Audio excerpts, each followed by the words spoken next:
do that this thing was a setup job. This is a textbook operation that Nazis used, and they've used it over and over again.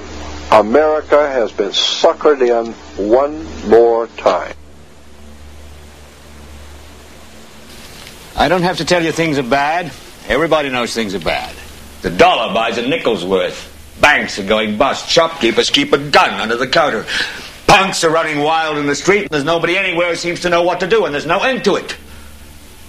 We know the air is unfit to breathe, and our food is unfit to eat.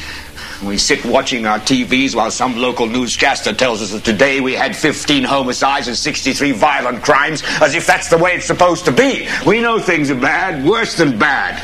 They're crazy. It's like everything everywhere is going crazy, so we don't go out anymore. We sit in the house, and slowly the world we're living in is getting smaller, and all we say is, please, at least leave us alone in our living rooms. Let me have my toaster and my TV and my steel-belted radios, and I won't say anything. Just leave us alone. Well, I'm not going to leave you alone. I want you to get mad. I don't want you to protest. I don't want you to riot. I don't want you to write to your congressmen because I wouldn't know what to tell you to write. I don't know what to do about the depression and the inflation and the Russians and the crime in the street. All I know is that first, you've got to get mad. You've got to say, I'm a human being. God damn it. My life has value.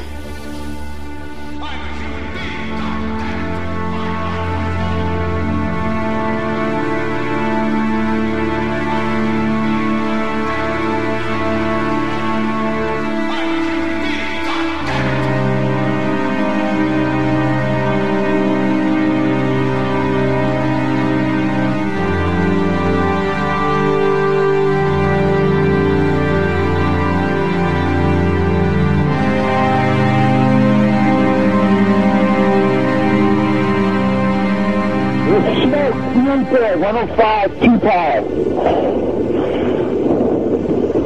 It's really bad. It's black. It's iron. My wife thinks I'm all right. I called her and said I was leaving the building. I was fine, and bang. It's the 3 of us, 2 broken windows. Oh, God! Ah!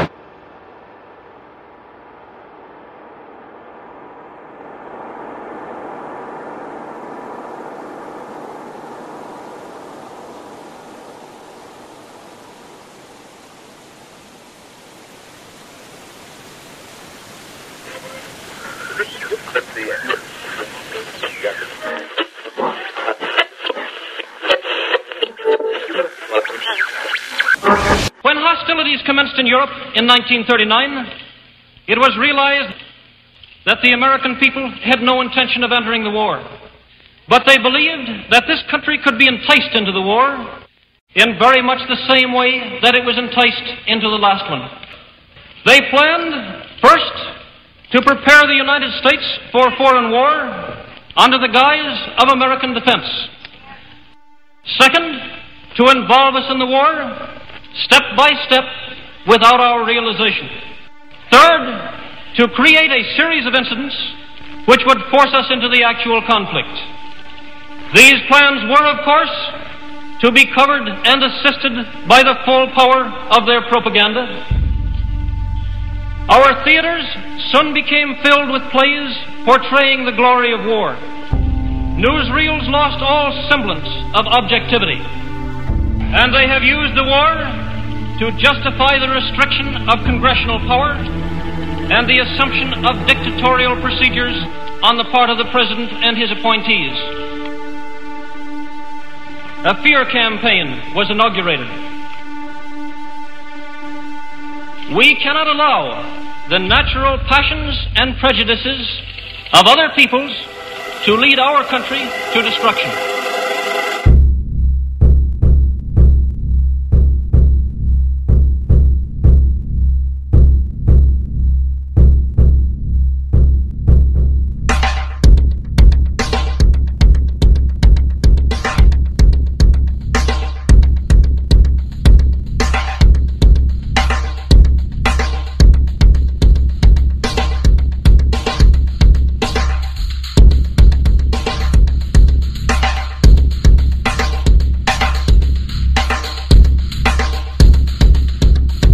(1775). the American Revolutionary War began as the American colonies sought to detach from England and its oppressive monarchy.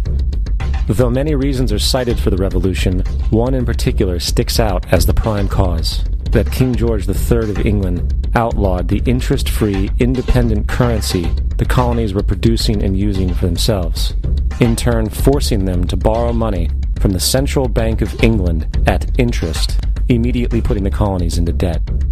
And, as Benjamin Franklin later wrote, the refusal of King George III to allow the colonies to operate an honest money system which freed the ordinary man from the clutches of the money manipulators was probably the prime cause of the Revolution. In 1783, America won its independence from England. However, its battle against the central bank concept and the corrupt, greed-filled men associated with it had just begun. So what is a central bank? A central bank is an institution that produces the currency of an entire nation. Based on historical precedent, two specific powers are inherent in central banking practice: the control of interest rates and the control of the money supply, or inflation. The central bank does not simply supply a government's economy with money, it loans it to them at interest. Then, through the use of increasing and decreasing the supply of money, the central bank regulates the value of the currency being issued. It is critical to understand that the entire structure of this system can only produce one thing in the long run: debt. It doesn't take a lot of ingenuity to figure this scam out. For every single dollar produced by the central bank is loaned at interest. That means every single dollar produced is actually the dollar plus a certain percent of debt based on that dollar.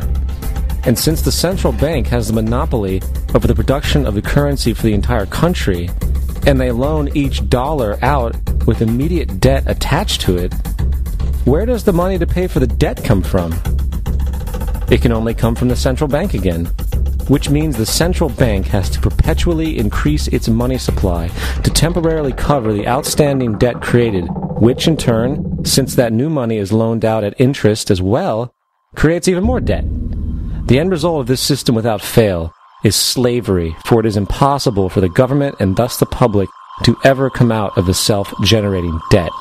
The founding fathers of this country were well aware of this.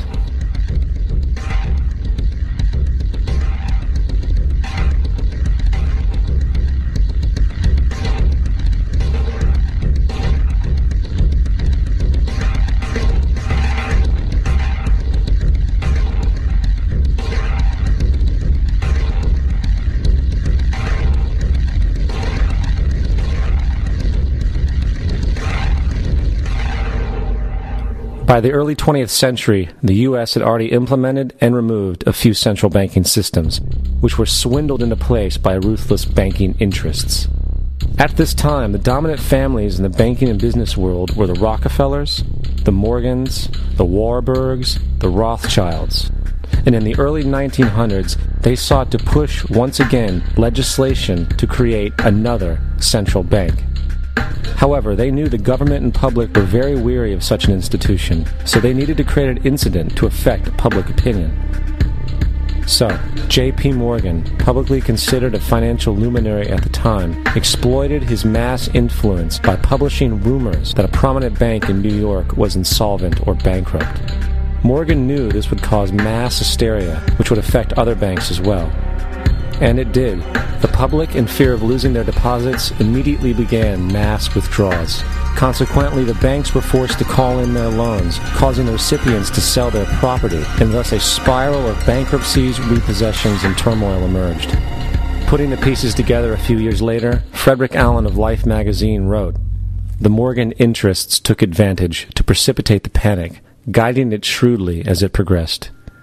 Unaware of the fraud, the Panic of 1907 led to a congressional investigation headed by Senator Nelson Aldrich, who had intimate ties to the banking cartels and later became part of the Rockefeller family through marriage. The commission, led by Aldrich, recommended a central bank should be implemented so a panic like 1907 could never happen again. This was the spark the international bankers needed to initiate their plan. In 1910, a secret meeting was held at a J.P. Morgan estate on Jekyll Island off the coast of Georgia. It was there that the central banking bill called the Federal Reserve Act was written. This legislation was written by bankers, not lawmakers. This meeting was so secretive, so concealed from government and public